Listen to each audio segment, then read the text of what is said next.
नमस्कार, आप देख रहे हैं स्पेशल रिपोर्ट न्यूज रूम से। आपके साथ मैं हूं अंजना ओम कश्यप। योगी आदित्यनाथ की सरकार उत्तर प्रदेश में एक के बाद एक कड़े फैसले धड़ाधड़ लिए चली जा रही है और इसी कड़ी में अब योगी आदित्यनाथ ने कहा है कि छुट्टियों की ही छुट्टी कर दी जाएगी। जी हाँ, महापुरुषों के नाम पर अब यूपी में कोई छुट्टी नहीं। महापुरुषों के नाम पर छुट्टी की परंपरा बंद करके उस दिन विद्यालय चलाइए। सरकार कहती है कि 220 दिन विद्यालय चलने चाहिए और आज के दिन पर लगभग 120 दिन तक वो पहुंच गया है। योगी आदित्यनाथ को अभी उत्तर प्रदेश के मुख्यमंत्री पद संभाले 4 हफ्ते भी नहीं हुए हैं, लेकिन योगी ने ये जता दिया है कि उनकी सरकार के इरादे क्या हैं। योगी सरकार धड़ाधड़ फैसले ले रही है। भ्रष्टाचार के खात्मे के लिए योगी कमर कस चुके हैं और आर्थिक कदाचार को रोकना है तो डिजिटल पेमेंट उसका सबसे अच्छा एक अवसर हम सबके सामने है। यूपी में एंटी रोमियो स्क्वाड बनाने का फैसला हो या फिर अवैध स्लॉटर हाउस बंद करने का फैसला, जिला मुख्यालयों में 24 घंटे बिजली देने का फैसला हो या फिर किसानों की कर्ज माफी का फैसला, योगी आदित्यनाथ सरकार पूरी रफ्तार में है। शुक्रवार को बाबा साहेब भीमराव अंबेडकर की जयंती पर भी योगी आदित्यनाथ ने एक बड़ा फैसला ले लिया। योगी ने महापुरुषों के नाम पर छुट्टी की परंपरा को खत्म करने का ऐलान कर दिया। योगी ने कहा कि महापुरुषों की जयंती या पुण्यतिथि पर स्कूल भी बंद न करें, बल्कि शिक्षक छात्रों को स्कूलों में अपनी परंपराओं के बारे में बताएं। महापुरुषों के नाम पर छुट्टी की परंपरा बंद करके उस दिन विद्यालय चलाइए।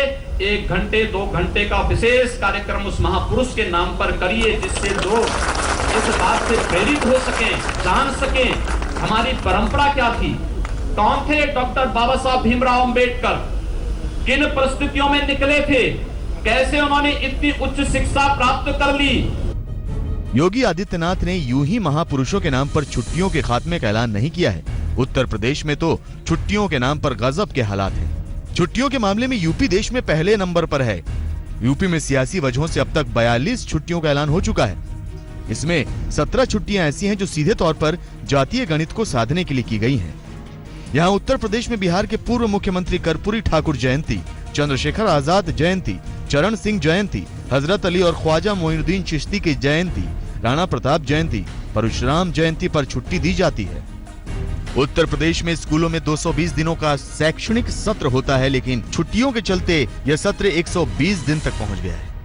सरकार कहती है कि 220 दिन विद्यालय चलने चाहिए और आज के दिन पर लगभग 120 दिन तक वो पहुंच गया है। और मुझे लगता है कि अगर यही सिलसिला चलेगा तो एक दिन ऐसा आएगा जब विद्यालय खुलने के लिए या कार्य दिवस का एक भी दिन नहीं बचेगा। इसलिए इस परंपरा को बंद करो, सभी छुट्टियों को निरस्त करो। योगी आदित्यनाथ प्रदेश में बेवजह होने वाली छुट्टियां खत्म करना चाहते हैं तो खुद भी 12 महीने बिना छुट्टी के काम करने के मूड में हैं। अधिकारियों को भी उन्होंने साफ संदेश दे दिया है कि उनके साथ चलना आसान बात नहीं है। मौज मस्ती करने के लिए नहीं आए हैं, हम लोग 18 से 20 घंटे कार्य करने के लिए आए हैं। जो 18 से 20 घंटे हम लोगों के साथ काम कर सकते हैं वही यहाँ रहे, अन्यथा लोग अपना रास्ता तैयार कर ले। और एक ही आदमी नहीं, एक कर्मचारी यहाँ मौजूद नहीं है। ये 11 बजे यह हाल है आप लोग। योगी तो योगी, उनके सरकार के मंत्री भी योगी के नक्शे कदम पर चल रहे हैं। सरकारी दफ्तरों में कर्मचारी और अधिकारी समय से आएं, इसके लिए योगी के मंत्री औचक निरीक्षण कर रहे हैं। पिछले दिनों योगी सरकार के कृषि मंत्री सूर्य प्रताप शाही और अल्पसंख्यक कल्याण मंत्री मोहसिन रजा ने अपने अपने महकमों में छापा मारा। गैर हाजिर कर्मचारियों की 1 दिन की पगार भी काटी। मौसमी सिंह के साथ कुमार अभिषेक, लखनऊ, आज तक।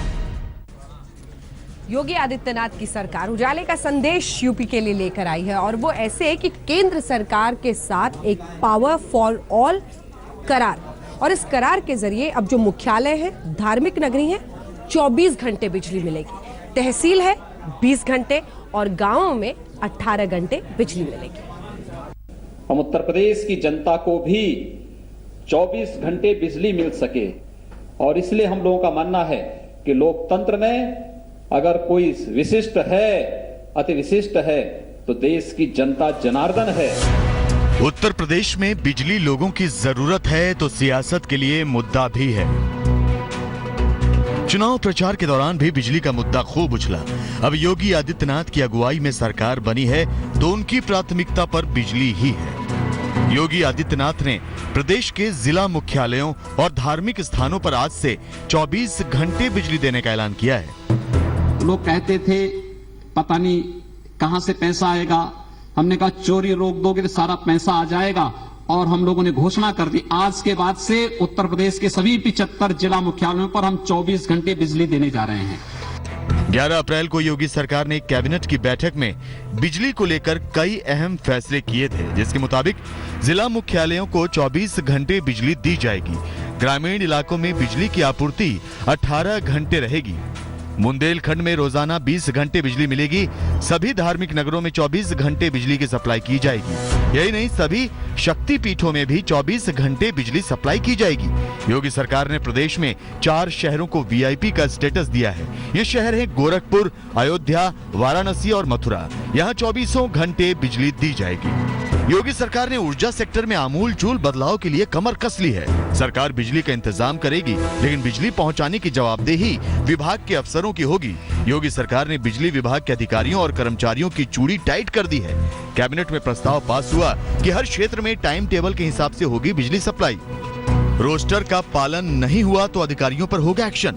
शहरी क्षेत्र में ट्रांसफार्मर खराब हुआ तो 24 घंटे के भीतर वो ठीक किया जाएगा, जबकि ग्रामीण क्षेत्र में खराब ट्रांसफार्मर 48 घंटे के भीतर सुधारा जाएगा।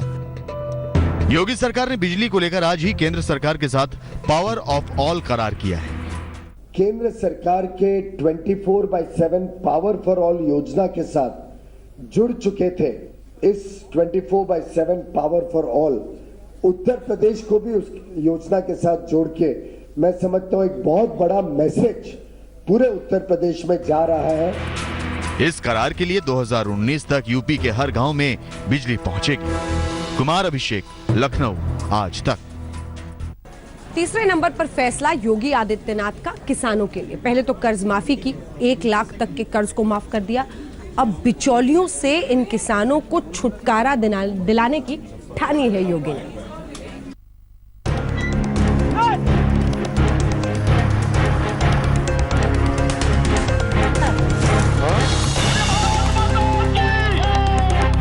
जो लघु एवं सीमांत किसान हैं, उनका फसल का जो कर्ज है वो माफ करने का वादा ये मेरे उत्तर प्रदेश ने किया। यूपी में चुनाव प्रचार के दौरान प्रधानमंत्री नरेंद्र मोदी यूपी के किसानों से बड़ा वादा कर चुके थे। यूपी के किसानों का कर्ज माफ करने का वादा। योगी आदित्यनाथ की अगुवाई में जब प्रदेश में सरकार बनी तो सबसे पहले चुनौती थी किसानों का कर्ज माफ करने की। लोगों को लगता है कि हम लोगों ने किसानों का कर्ज माफ किया तो हम प्रदेश की जनता पर अतिरिक्त भार छोड़ेंगे। कतई नहीं। हम लोग तय कर चुके हैं कि हम लोग स्वयं के और सरकार के फिजूल खर्ची को रोक देंगे। 4 अप्रैल को योगी कैबिनेट की पहली बैठक हुई। पहली बैठक में ही योगी सरकार ने 2 करोड़ से ज्यादा किसानों का कर्ज माफ कर दिया। कैबिनेट की बैठक में प्रदेश के 2 करोड़ 15 लाख लघु और सीमांत किसानों का कर्ज माफ करने का फैसला किया गया। फैसले के तहत किसानों का 1 लाख रुपए तक का कर्ज माफ कर दिया गया। 7 लाख किसानों का एनपीए हो चुका 5,630 करोड़ रुपए का कर्ज भी सरकार ने माफ कर दिया।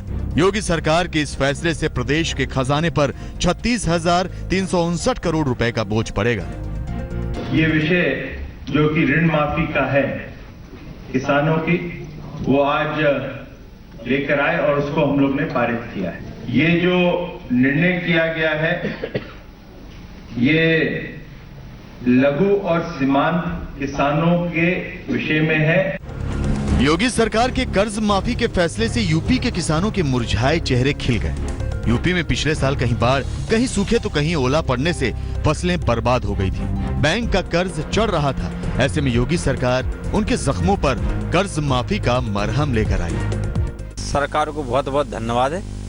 जो ये जितने भी पैसे माफ हुए हैं सरकार ने किए हैं, उससे किसान बच जाएगा, आत्महत्या नहीं करेगा। बुंदेलखंड का किसान पिछड़ा है, अब वो आत्महत्या से बचेंगे। अच्छा कर रहे हैं, इससे राहत मिलेगी किसानों को और उनको सुविधाएं होगी कुछ और जो मर रहे थे कर्ज के मारे वो मरेंगे नहीं। बहुत अच्छा किया सरकार ने इसको। किसान मरो जा रहा हो तो, और किसान सरकार को धन्यवाद है कि जो हमारा कर्जा माफ कर दो। कर्ज माफी तो किसानों के हित में योगी सरकार का लिया गया पहला फैसला था। इसके अलावा भी दोनों कैबिनेट की बैठकों में किसानों से जुड़े कई अहम फैसले किए गए। योगी सरकार ने किसानों को बिचौलियों से मुक्त करने का फैसला किया। पहली कैबिनेट बैठक में ही सरकार ने 80 लाख मीट्रिक टन गेहूं खरीद का भी ऐलान कर दिया। दूसरी कैबिनेट बैठक में योगी सरकार ने आलू किसानों को राहत देते हुए 487 रुपए प्रति क्विंटल की दर से आलू खरीदने का फैसला कर लिया। सरकार ने 4 एजेंसियों को 1000 मीट्रिक टन आलू खरीदने के आदेश जारी कर दिए। यही नहीं, गन्ना किसानों को बड़ी राहत देते हुए सरकार ने चीनी मिलों को 14 दिन के भीतर भुगतान के आदेश दे दिए हैं। गन्ना किसानों का पुराना बकाया भुगतान के लिए भी योगी सरकार ने चीनी मिलों को 4 महीने का अल्टीमेटम दे दिया है। योगी आदित्यनाथ को सत्ता संभाले अभी महीना भर नहीं हुआ है, लेकिन इस दौरान उनकी सरकार के कामकाज से यूपी के किसानों को अच्छे दिनों की आस बन गई है। कुमार अभिषेक, लखनऊ, आज तक। योगी आदित्यनाथ की छवि कट्टर हिंदूवादी नेता की मुख्यमंत्री बनने से पहले, लेकिन मुख्यमंत्री बनने के बाद उनकी जनता दरबार में सबसे ज्यादा मुस्लिम फरियादी ही आते हैं और बहुत सारी एक के बाद एक योजनाओं का ऐलान उन्होंने किया है मुस्लिमों के लिए।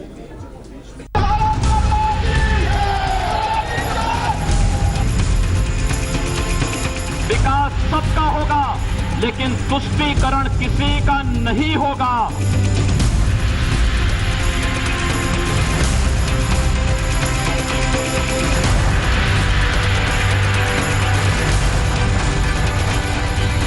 दो 2014 में सत्ता में आने से पहले बीजेपी ने नारा दिया था सबका साथ सबका विकास। अब उत्तर प्रदेश में सबको साथ लेकर चलने की इसी फहरिस्त में योगी आदित्यनाथ का नाम जुड़ गया है। तभी जनता दरबार में मुस्लिम महिलाओं की समस्याओं का समाधान करते हैं, तो कभी गुरुद्वारे में सिखों से मुलाकात। इसलिए हमारी सरकार आम जनता के कल्याण के लिए और उनके उत्थान के लिए अविलंब प्रभावी कार्रवाई शुरू करेगी। लोक कल्याण के प्रति समर्पित यह सरकार बगैर किसी भेदभाव के समाज के सभी वर्गों के लिए समान रूप से कार्य करेगी। आपको बता दें कि मुख्यमंत्री आवास पर जनता दरबार में योगी से मिलने आने वाले फरियादियों में बड़ी तादाद मुस्लिम महिलाओं की ही होती है। योगी सरकार ने भी अल्पसंख्यकों की शादी और शिक्षा के लिए योजनाओं का पिटारा खोल दिया है। सरकार गरीब मुस्लिम लड़के लड़कियों की सामूहिक शादी कराएगी।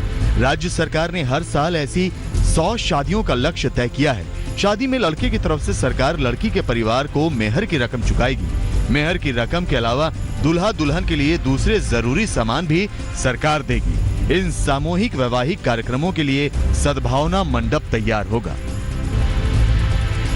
विरोधी शुरू से बीजेपी और खासकर योगी आदित्यनाथ को अल्पसंख्यक विरोधी किरदार के तौर पर पेश करते आए हैं, लेकिन यूपी विधानसभा चुनाव के नतीजों ने काफी हद तक इस तथाकथित नेगेटिव छवि को धूल चटा दी। मौसमी सिंह और शिव पूजन झा के साथ कुमार अभिषेक, लखनऊ, आज तक।